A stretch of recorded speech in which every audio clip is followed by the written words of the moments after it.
जब जब अहंकार ने संसार का संतुलन तोड़ा, देवताओं की पुकार गूंजी, गजानन हमारी रक्षा करो।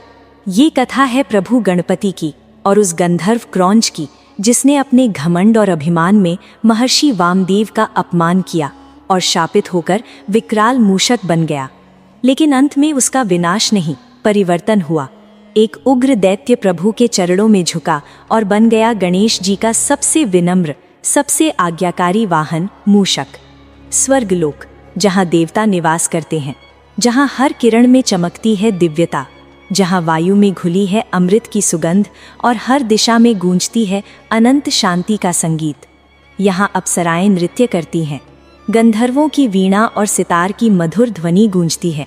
फूलों से सजी दिव्य उद्यान, अमृत से भरी नदियाँ और वातावरण में बहती है पवित्रता और दिव्यता की सुगंध। यहीं निवास करता था एक गंधर्व क्रौंच, जिसकी वीणा के स्वर इतने अद्भुत, इतने मोहक थे कि स्वयं देवता भी उसकी धुन सुनकर मंत्रमुग्ध हो उठते। समय बीतता गया और उन्हीं सुरों के बीच धीरे धीरे जन्म लेने लगा अहंकार। स्वर्ग का ये मधुर गंधर्व धीरे धीरे अहंकार के अंधकार में डूबता चला गया। पृथ्वी पर घने अरण्यों के बीच स्थापित था महान तपस्वी महर्षि वामदेव का आश्रम। ऊंचे ऊंचे वृक्षों से घिरा ये स्थान शांति और वैदिक मंत्रों की गूंज से भरा था। निकट ही एक स्वच्छ झरना कलकल बहता था, जिसकी मधुर ध्वनि पूरे आश्रम में दिव्यता घोल देती थी। यज्ञ की अग्नि से उठता धुआं आकाश तक जा पहुंचता था। ये भूमि तप, साधना और संयम का प्रतीक थी। एक दिन गंधर्व क्रौंच ने अनजाने में महर्षि वामदेव का अपमान कर दिया। वो उनके चरणों पर अनजाने ही पैर रख बैठा। महर्षि विचलित हो उठा। उनकी आंखों में अग्नि थी, वाणी में न्याय। उन्होंने कहा, हे गंधर्व, तेरा अहंकार ही तेरे पतन का कारण बनेगा। आज से तेरा दिव्य स्वरूप नष्ट होगा और तू धरा पर एक विशालकाय मूषक बनकर भटकेगा। यही होगा तेरे अभिमान का परिणाम। क्षण भर में उसका रूप विकृत हो गया। वो बदल चुका था, एक विकराल मूषक में, इतना विशाल कि उसके कदमों की गूंज से पर्वत कांप उठे। उसकी आंखों से अग्नि झलकती थी और हर गर्जना के साथ धरती कांप उठती थी। उसके क्रोध की प्रतिध्वनि पर्वतों से टकराकर आसमान तक गूंज जाती थी। वो जहां से गुजरता वहां घर राख में बदल जाते, गांवों की झोपड़ियां ढह जाती और लोग भय से अपनी संतानों को सीने से लगाकर छिपने लगते। ऋषियों के आश्रम राख हो जाते, किसानों के अनाज भंडार उसकी असीम भूख से नष्ट हो जाते। वन के पशु दिशाहीन होकर भागते और आकाश उसकी गर्जना से कांप उठता। धरती पर त्राही त्राही मच गई थी, मानो स्वयं विनाश ने मूषक का रूप धारण कर लिया हो। लोग उसके नाम से ही थर्राने लगे। देवता भी विचलित हो उठे। आशमुनि भय से कांपने लगे। पृथ्वी पर अराजकता छा गई। आकाश में धुआं और गर्जना का संग्राम था। हर ओर विनाश का तांडव फैला हुआ था और हर हृदय में एक ही प्रश्न गूंज रहा था, कौन रोकेगा इस विनाशकारी शक्ति को? कौन बांधेगा इस विकराल मूषक को? आखिरकार एक दिन वो विकराल मूषक अपनी प्रचंड गति से बढ़ता चला आया कैलाश पर्वत की ओर। पर्वत की चोटियों पर बर्फ चमक रही थी और गगन में गूंज रही थी दैत्य की भयावह ध्वनियां।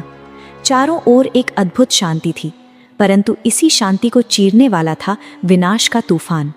और उस श्वेत शिखर पर दिव्य आभा में आलोकित होकर विराजमान थे श्री गणेश जी। तभी आकाश में गूंज उठा महादेव का गंभीर स्वर, वक्रतुंड, ये मूषक अधर्म की सीमा लांघ चुका है। अब समय आ गया है, इसे वश में करो और धर्म की राह पर स्थापित करो। शिवजी का आदेश सुनते ही संपूर्ण कैलाश कांप उठा। परंतु जैसे ही उस विकराल मूषक ने गणेश जी की पवित्र धरा पर कदम रखा, धरती फटने लगी और चारों ओर आतंक का घना साया छा गया। किंतु गणेश जी अचल हिमालय की भांति शांत खड़े रहे। उनकी आंखों में करुणा थी और मुख पर एक दिव्य रहस्यमयी मुस्कान। मूषक गर्जना करता हुआ आगे बढ़ा। उसकी छलांग वज्रपात जैसी प्रचंड थी, मानो आकाश ही धरती पर टूट पड़े। उसने अपने मुख से आग बरसाई और सीधे गणेश जी पर आक्रमण कर बैठा। गणेश जी ने अपने हाथ में दिव्य पाश उठाया। वो पाश आकाश में चमका, मानो अंधकार को चीरती हुई बिजली की एक अग्नि रेखा हो। क्षण भर में मूषक उस दिव्य पाश में जकड़ लिया गया। वो छटपटाने लगा, दौड़ा, उछला, दांतों से फंदा काटने की असफल कोशिशें करता रहा। क्रोध में उसने धरती को चीर डाला, लेकिन गणेश जी का पाश उसे वहीं से खींचकर वापस ले आया। धरती कांपने लगी, पर्वत थर्रा उठे, पर जितना वो संघर्ष करता उतना ही वो दिव्य पाश और कसता गया। आखिरकार जो मूषक पर्वतों को हिला सकता था वो गणेश जी के छोटे से पाश में पराजित पड़ा था। उसका बल टूट चुका था, लेकिन उसके भीतर छिपा हुआ अहंकार अब भी सांसें ले रहा था। गणेश जी ने शांत स्वर में कहा, क्यों कर रहा है तू ये विध्वंस? तुझे क्या चाहिए? मैं तुझे वो सब दूंगा जिससे ये विनाश रुक सके। मूषक हंसा और घमंड से बोला, मुझे किसी से कुछ नहीं चाहिए, मैं सर्व संपन्न हूँ। जो भी चाहिए मैं स्वयं ले सकता हूँ।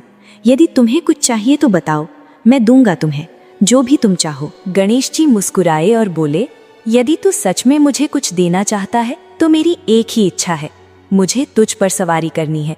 क्षण भर को मूषक ठिठक गया। उसने उपेक्षा भरी हंसी के साथ सोचा, इतना विराट, मैं और ये छोटा सा बालक मेरी सवारी करेगा, मुझे इससे क्या फर्क पड़ता है। फिर घमंड से बोला, ठीक है, इसकी इच्छा पूरी कर देता हूँ।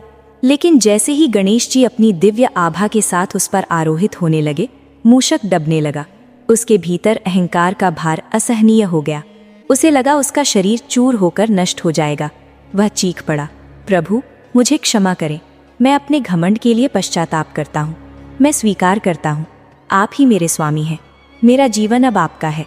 मुझे धन्य कीजिए और अपनी सवारी बनाकर मुझे उद्धार दीजिए। गणेश जी ने करुणा से अपना पाश ढीला किया और उस पर कृपा दृष्टि डालते हुए उसे अपना दिव्य आशीर्वाद दिया।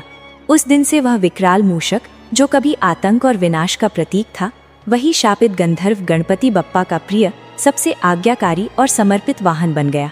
जहाँ कभी क्रोध था, वहाँ अब भक्ति और सेवा का प्रकाश फैल गया। और इस तरह एक घमंडी गंधर्व, जो अपने अहंकार में अंधा हो गया था, शापित होकर एक विकराल मूषक बन गया। परंतु जब उसने भगवान गणेश के सामने अपना सिर झुका दिया तो उसका विनाश नहीं हुआ, उसका उद्धार हुआ। यही प्रभु गणपति की महिमा है। वह केवल दंड नहीं देते, बल्कि अहंकार को विनम्रता में बदल देते हैं। तभी से वह मूषक, जो कभी विनाश का प्रतीक था, भगवान गणेश का सबसे प्रिय और आज्ञाकारी वाहन बन गया। अगर आपको भगवान गणेश की यह अद्भुत और रहस्यमयी कथा पसंद आई हो तो वीडियो को लाइक करें और ऐसे ही पौराणिक रहस्यों को जानने के लिए हमारे चैनल खामोश इतिहास को जरूर सब्सक्राइब करें। ओम गण गणपतये नमः।